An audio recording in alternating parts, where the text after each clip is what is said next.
And here we have a cicada slowly climbing up the wicker basket. You can see he has a really dirty asshole.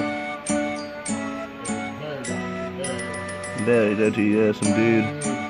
Look at that scraggly leg, it's very interesting. Slowly climbing, dragging his back leg. I've been trying to communicate telepathically with this cicada, asking him to come out of his shell and launch and fly away. Mr. Cicada, it'll be really cool to fly. Think about it. Haven't you had flying dreams before? Yeah. Yeah, I am.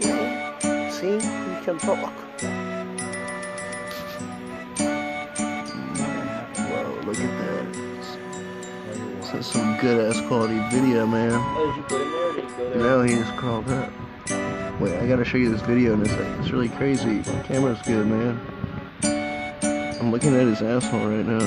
It's kind of like a red chest, but he's not. He's way cooler. He's like probably trying to get up high. They like to do it up high. Yeah, that's what I'm thinking, man. He telepathically told me he was climbing up this thing in order to get to a place where he could launch from. Like a helicopter pad.